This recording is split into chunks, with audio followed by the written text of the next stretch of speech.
C'est sans controverse. Personne ne pourra m'empêcher de louer mon Dieu, car il est tout pour moi.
Ça en a l'air. Ouais, et pourtant c'est vrai.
Une institution.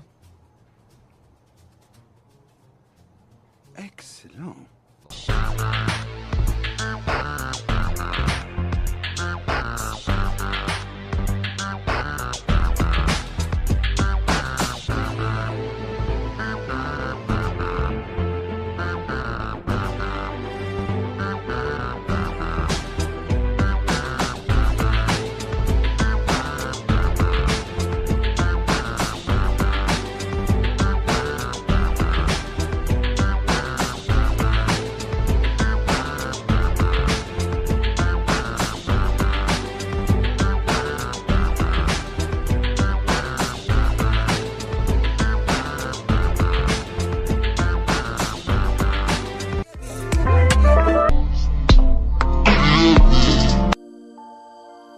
secret vous appelle. Rejoignez-le, il vous attend.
Bonjour à tous, donc une petite vidéo très courte pour vous parler d'un nouveau jeu vidéo qui sortira en 2017, qui s'appellera Agony, et ce jeu va se passer en enfer.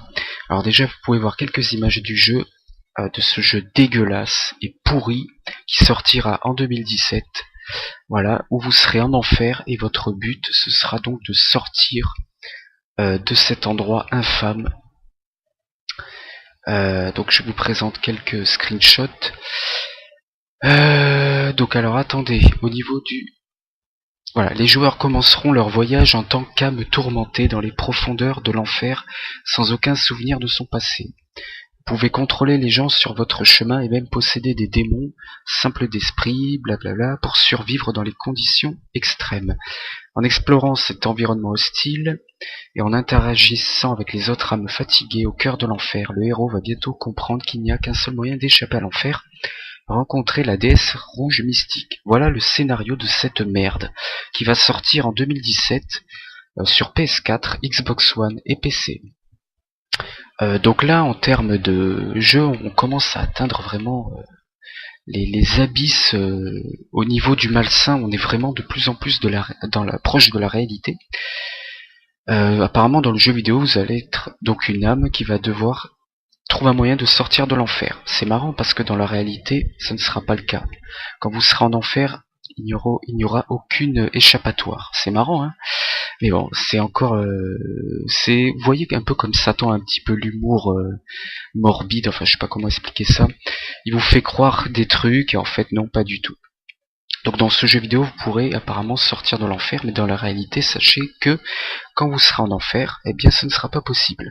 Donc cela ne sert à rien de jouer à des jeux de merde comme Agony. Et comme par hasard, vous remarquerez que ce genre de jeu au scénario morbide arrive à trouver des éditeurs pour que ça puisse sortir donc sur PC, sur les consoles comme la PS4 en 2017. Donc une dernière chose, ça a été les développeurs. Donc ça s'appelle MadMind Studio.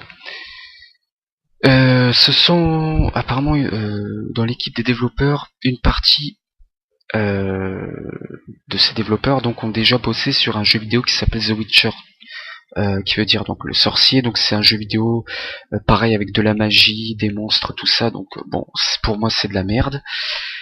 Et vous remarquerez d'ailleurs le symbole de cet éditeur qui s'appelle MadMind Studio. En fait c'est un démon quoi, tout simplement. Si vous regardez en fait ces deux profils, c'est comme si c'était un démon puisque le truc il s'enroule. Enfin moi ça me fait penser à une corne. Donc en fait le logo est un démon en plus, vous voyez. Et vous remarquerez le titre MadMind, ça veut dire esprit mauvais. Esprit mauvais, donc les démons. Vous voyez, j'invente rien, hein. Il suffit juste de lire entre les lignes et vous arrivez à décoder les trucs. Donc ce jeu vidéo qui s'appelle Agony sortira en 2017. Et il n'y aura aucun problème, il sortira bel et bien sur PC, sur PS4 et sur Xbox One, hein, ce genre de jeu de merde. De toute façon le monde est contrôlé par Satan, donc ce genre de jeu va trouver des éditeurs très facilement, il n'y a aucun problème. Bref, donc je voulais vous prévenir de ce jeu qui sortira en 2017, qui se passera au cœur de l'enfer. Et bien entendu, donc les développeurs... Donc ça sera le premier jeu de MadMind Studio, le premier jeu, et comme par hasard ils vont trouver des éditeurs, tout ça. Ça va se passer au cœur de l'enfer, bon bref, ça va être encore une belle merde. De toute façon, je le répète encore une fois, le monde est sous la domination de Satan, donc ce n'est pas étonnant de voir des jeux comme ça, pistonnés, entre guillemets, voilà. Donc j'ai terminé cette petite courte vidéo, moi je vous dis à bientôt, donc il y aura d'autres vidéos sur les jeux vidéo. Donc merci à vous de m'avoir écouté, regardé, et moi je vous dis à bientôt. Bon, on s'en fout de tout ça. Regardez ce qu'on a découvert. Tout est écrit là. Non seulement le réseau d'espions d'Elisabeth s'étendait jusqu'ici, mais ils faisaient tous partie d'une société secrète hermétique. Les services secrets occultes anglais, l'école de la nuit, le Hellfire Club, l'ordre de l'aube dorée, ils sont tous connectés. Alors John dit... Et Francis Walsingham, et Walter Raleigh, et même ton pote Drake, ils en faisaient tous partie. Le but, c'était le pouvoir. Ils tenaient leurs ennemis grâce à l'espionnage, le mensonge, la peur. Attends. Alors, Marlowe et ses sbires... sont dans le même ordre secret, mais 400 ans plus tard. Vous pouvez en venir au fait, s'il vous plaît. Oui, il est vraiment temps qu'on parte. Ouais. Tiens, regarde. Quod est superius. Est sicut, quod est inferius. Ce qui est en bas est en haut. C'est la clé de toute cette histoire. Bon sang. Oh. Je les ai assez eus, ces putains de bestioles. Vous étiez au courant? Et vous comptiez me le dire, hein? Hé! Regardez ça.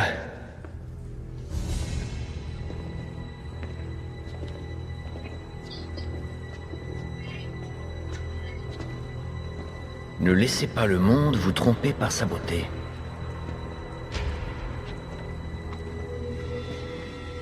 C'est l'illusion d'un rêveur. Un mirage dans le désert. La coupe de la mort sera remplie pour vous. C'est charmant. C'est en anglais. Ouais, ça doit être de Drake.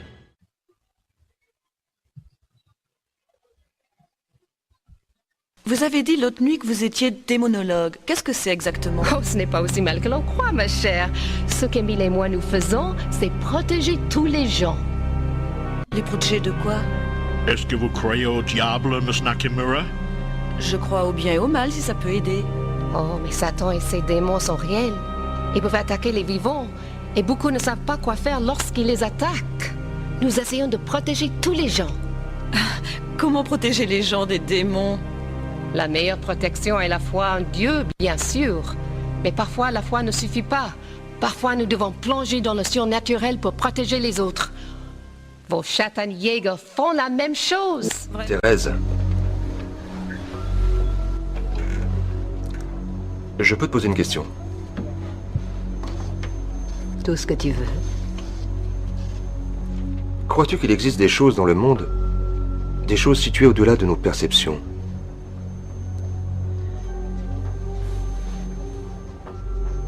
Oui. Je crois que nous sommes entourés de choses que nous ne voyons pas. Des choses invisibles, jusqu'à ce qu'on se mette à les chercher.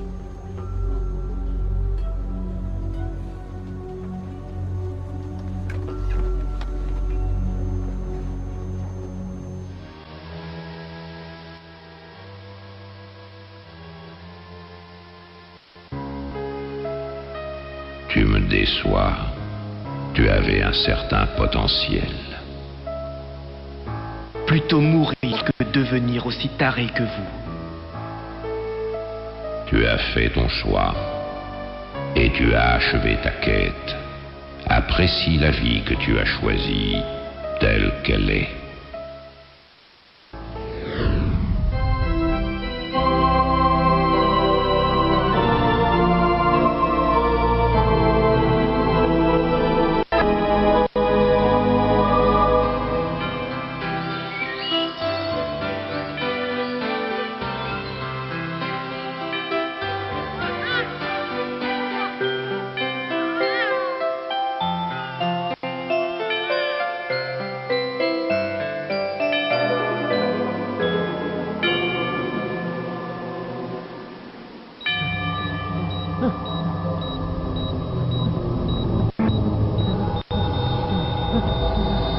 Quel dommage. Ce type aurait pu aller loin. Ne regrette pas.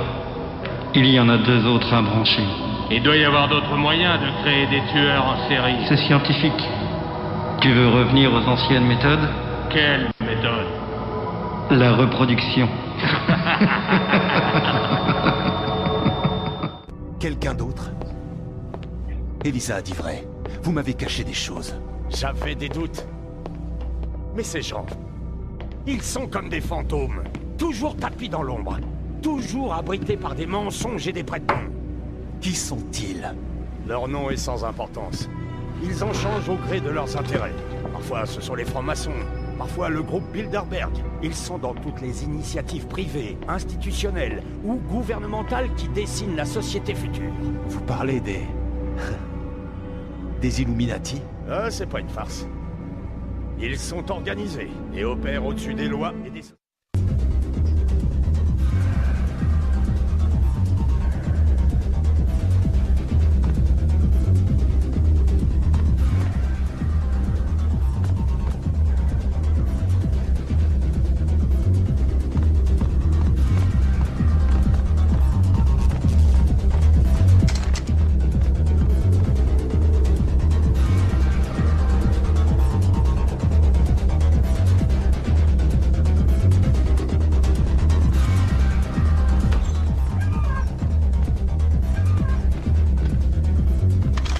C'erano vari libri sull'occulto impilati sul tavolo.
Vous voulez que je vous dise, Craig? Je crois que vous avez un comportement plutôt étrange. J'aimerais vraiment pouvoir vous coffrer. Mais malheureusement, je n'ai pas suffisamment de preuves. Pas encore. Mon Dieu, vous êtes cinglé. Si vous êtes coupable, Craig, je vous retrouverai. Où que vous alliez vous cacher, même dans les endroits les plus invraisemblables. Craig, est-ce que vous m'entendez? Merde!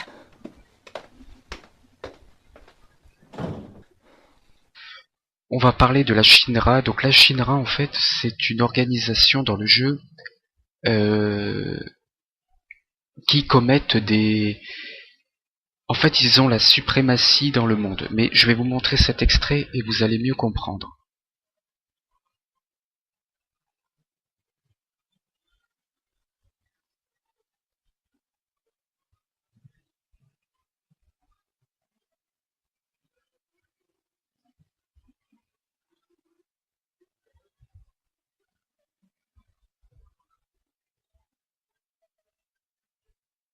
Voilà, donc si vous voulez, la Shinra, pour moi, c'est comme si c'était les Illuminati. Voilà.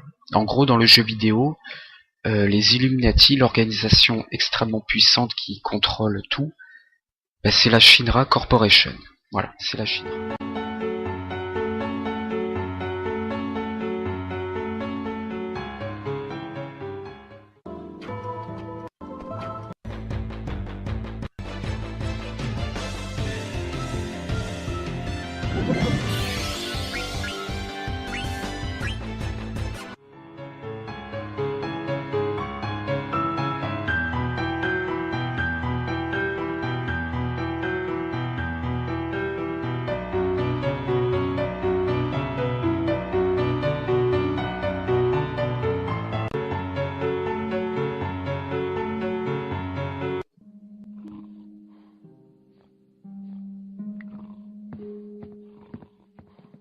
Mon père?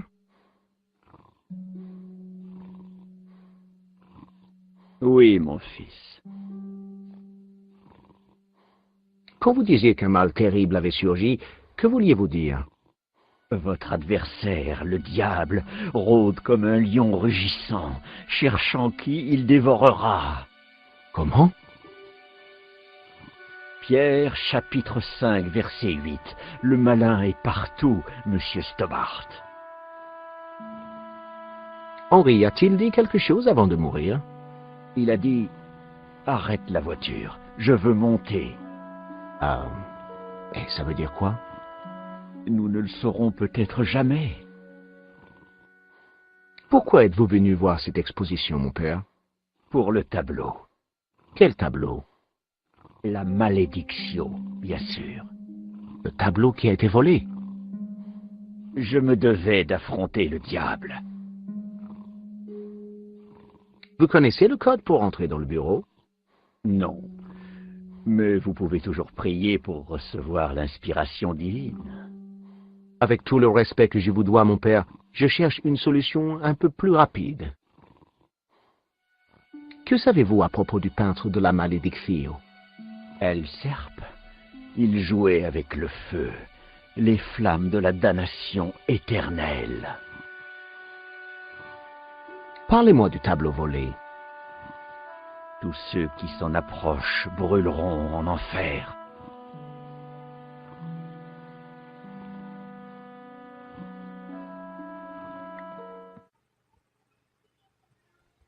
Vous n'arrêtez pas de parler des gnostiques. Qui sont-ils?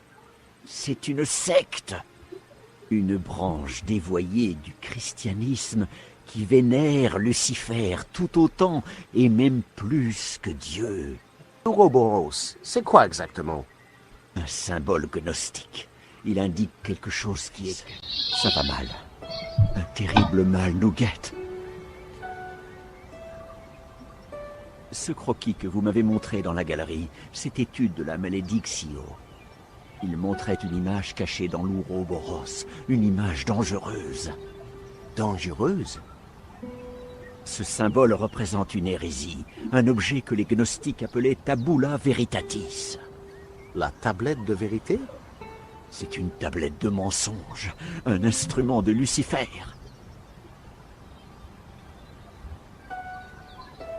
Parlez-moi de cette Tabula Veritatis. C'est un artefact capable d'anéantir toute la création. Il est sorti clandestinement de la Terre Sainte il y a des siècles, rapporté en Europe par les Cathares, une secte gnostique maléfique. Je ne comprends toujours pas en quoi les gnostiques sont maléfiques. Ils ne voient en Dieu que le créateur de notre monde physique et vénèrent Lucifer en tant que seigneur du royaume spirituel. Eh ben... C'est vrai. Ce sont les deux piliers de la foi des gnostiques en l'harmonie. Le barbou est Yahvé, Jéhovah, le dieu du monde physique. L'autre est connu sous bien des noms. Eilel, Ishtar, c'est le porteur de lumière. Lux Fere, Lucifer. Lucifer? Vous êtes donc des adorateurs du diable? Non. Quand il est en équilibre avec Jéhovah, Lucifer est le dieu du désir et de l'ambition. Il pousse les humains à être curieux, à découvrir, à progresser. Et Jéhovah, quand il est en équilibre avec Lucifer, est le dieu de l'ordre. Jéhovah représente l'abnégation et l'altruisme. Les gnostiques croient en la dualité entre ces dieux. Mais si l'un venait à régner sans l'autre? Si Jéhovah régnait sans Lucifer, alors il n'y aurait plus d'individualité. L'humanité serait totalement conformiste, dépendante et abrutie, comme des pions au service d'un pouvoir. Et si Lucifer régnait sans Jéhovah? L'ambition et le désir se transformeraient en cupidité effrénée, et les hommes ne convoiteraient plus que la richesse et le pouvoir. La société serait plongée dans le chaos, le désordre et la guerre régneraient. Alors, Lucifer serait vraiment le diable. Jéhovah, c'est Dieu, n'est-ce pas? C'est la figure centrale des religions d'Abraham, mais il ne représente qu'un aspect des croyances gnostiques, le monde physique. Donc cette statue représente Satan? Pas Satan, Lucifer. Ah bon? Il y a une différence? L'Église a diabolisé Lucifer parce que ça l'arrangeait. Il représente les éléments spirituels et intellectuels de notre monde. Le bien et le mal ne sont que des conséquences de la condition humaine. Voilà la tabula veritatis. Merci. Le monde deviendra meilleur, George, une fois que Jéhovah sera détruit. Quoi? Lucifer nous libérera. Mais vous ne pouvez pas détruire Jéhovah. Mais si. Et je le ferai. Il y avait un message qui disait quelque chose du genre « Notre destin est au paradis ». Et nous avons trouvé une carte. Elle montre la source de 4 rivières, mais c'est tout ce qu'on a. Serait-ce possible? Vous savez ce que ça veut dire? Dans la Genèse, il y a un rio, une rivière.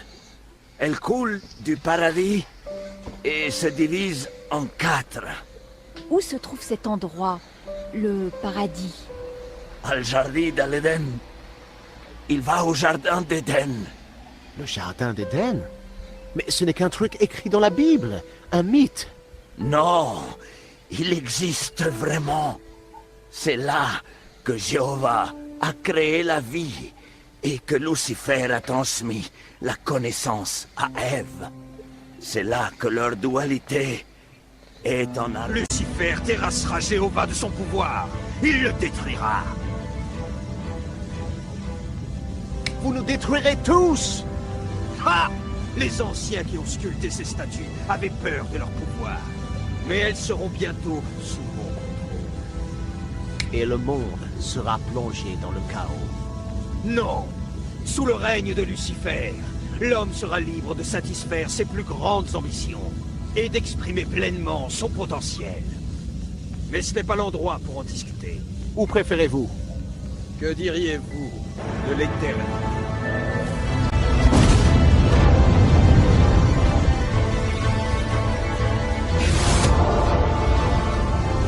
Voilà Nico.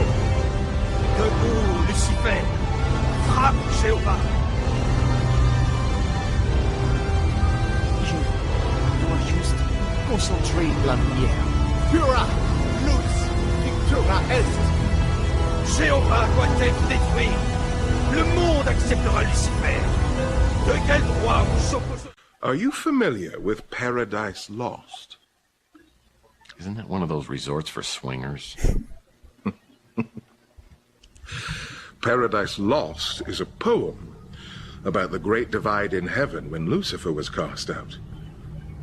After his banishment, Lucifer swore revenge and created an army of his own. He and his followers waited in darkness for their chance to strike back at the god who cast them out. After a 3-day battle against the faithful angels, the forces of evil were banished from heaven for all eternity. Well, I like it when the good guys win. Yes. But what if the war were not over? What if Lucifer had not been defeated, but lay in wait, preparing for his chance to overthrow heaven?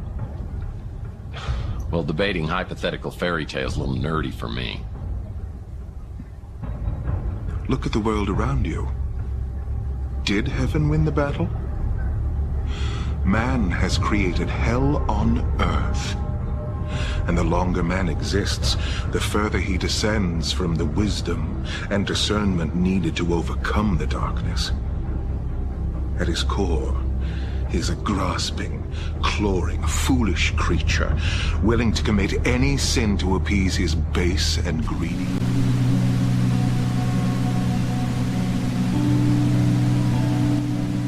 Mais regarde-moi ça. Baphomet, Lobino avait raison, cet endroit est plus ancien encore que les Templiers. Tout ça, c'est Baphomet.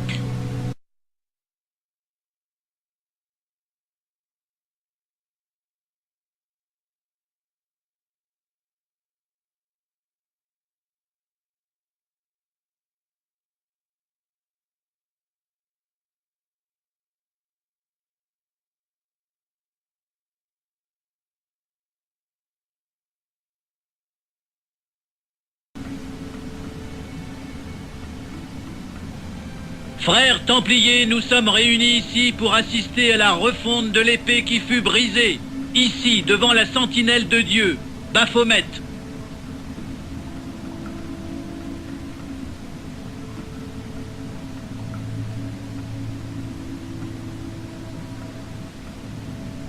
Grand maître et chevalier de Baphomet, nous vous saluons et vous jurons obéissance.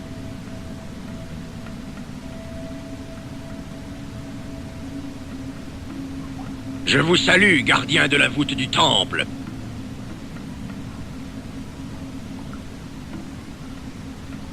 Cela fait 7 siècles que notre plus grande arme, l'épée de Baphomet, nous fut ravie. Maintenant, nous allons la reforger et la brandir face à nos nouveaux ennemis. Alors que ce siècle s'essouffle en arrivant à sa fin et que le monde réclame de nouveaux chefs, nous devons réussir. Nous devons mener le peuple vers un nouvel ordre dans lequel les frontières seront abolies.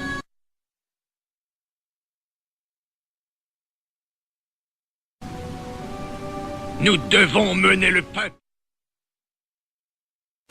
Je suis venu te prévenir qu'un terrible danger menace ta vie. Les démons te cherchent. Ils veulent ton âme. Tu leur as déjà échappé plusieurs fois, ils sont fous de rage. Les démons puisent leur pouvoir maléfique dans les âmes des gens. Plus ils ont d'âmes, plus ils sont forts. Ils rapportent les âmes à leur maître Astaroth, et elles sont alors damnées pour l'éternité.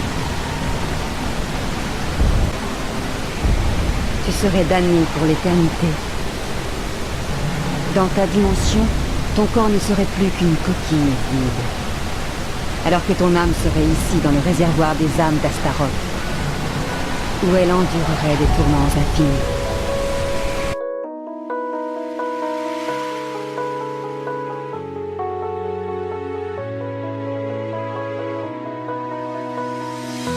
Ne mourrez pas quand vous le voulez. Vous allez mourir quand Dieu va venir vous chercher. Et que vous le vouliez ou non, vous allez passer dans l'éternité.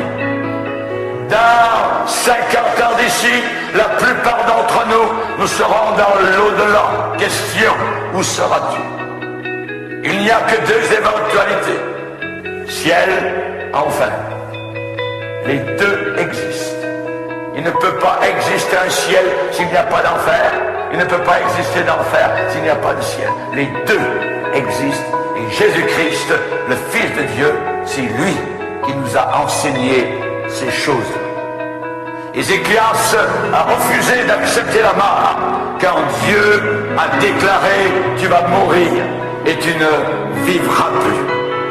Il n'a pas donné d'ordre à sa famille, à sa maison. Il s'est tourné dans la muraille de chaux. Il s'est détourné des hommes. Il s'est détourné même du prophète Ésaïe, l'homme de Dieu de l'époque. Et il s'est tourné dans le mur blanc de chaux blanche. Et là, il ne voyait que Dieu. Il parlait à Dieu.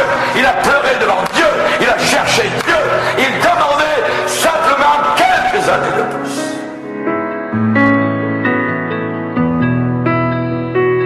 Chers amis, la question a été posée par le pasteur de Jérusalem, le pasteur Jacques. Et Jacques a dit, qu'est-ce que votre vie? Qu'est-ce que votre vie? Et il répond par le Saint-Esprit. Votre vie est comme une vapeur qui paraît pour un peu de temps et qui ensuite disparaît. Nous paraissons quelques années et ensuite nous disparaissons. Mais nous continuons à vivre. Et nous avons besoin de nous préparer. C'est la raison pour laquelle la Bible dit « Prépare-toi à la rencontre de ton Dieu ».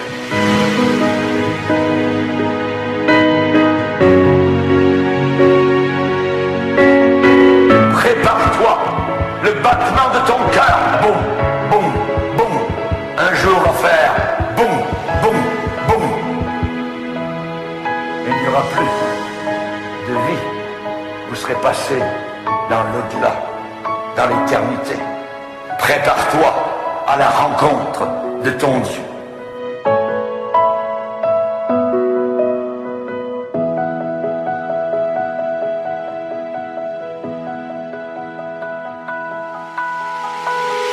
Quand le temps va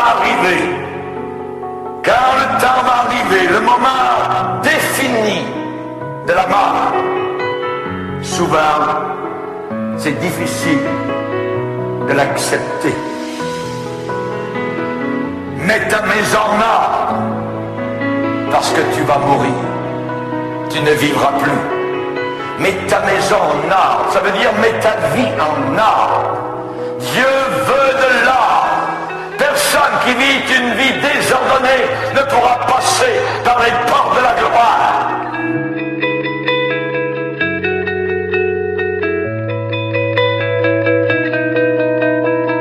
Il faut avoir une vie en ordre.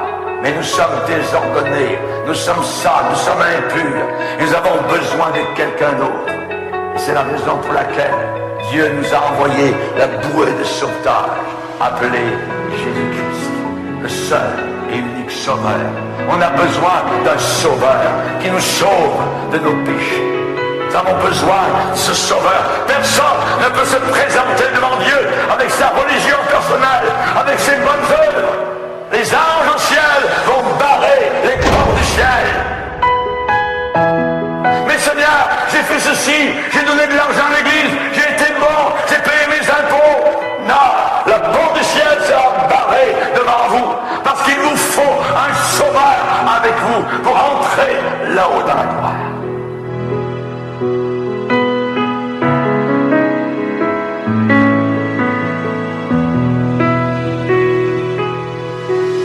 Combien de personnes ont dit, ah vous savez pasteur, moi je me débrouillerai quand je serai là-haut avec mes chums, avec mes amis, tout ça, on va lui parler à Dieu, on s'arrange avec lui. Vous ne pourrez jamais vous arranger. Il faut s'arranger sur la terre. C'est sur la terre que Dieu dit, mets ta maison en ordre, parce que tu vas mourir. Du berceau au tombeau, nous devons avoir des moments de sobriété, où le Saint-Esprit vient nous envahir, nous montrer notre besoin personnel d'un sauveur.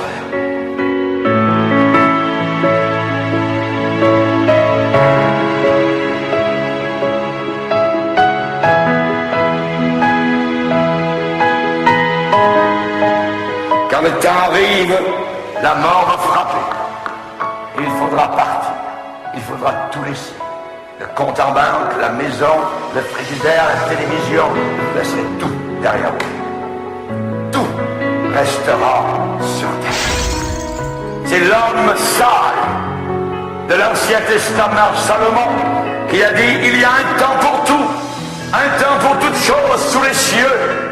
Il y a un temps pour naître, et il y a un temps pour mourir. Quand la mort va frapper à votre porte, si vous n'avez pas donné votre vie à Jésus, ce ne sera pas les anges qui vous emmèneront dans le sein d'Abraham, dans le paradis de gloire. Ce sera les démons qui vous attireront vers l'enfer, là où il y a des pleurs, des grands chemins de deuil, pour l'éternité, pour l'éternité, pour l'éternité, pour l'éternité.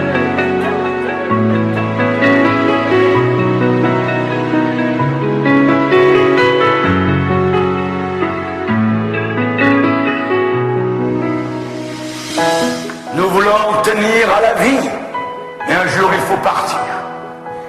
Mais Dieu a mis dans ton cœur la pensée de l'éternité. La pensée de l'éternité. La pensée de l'éternité.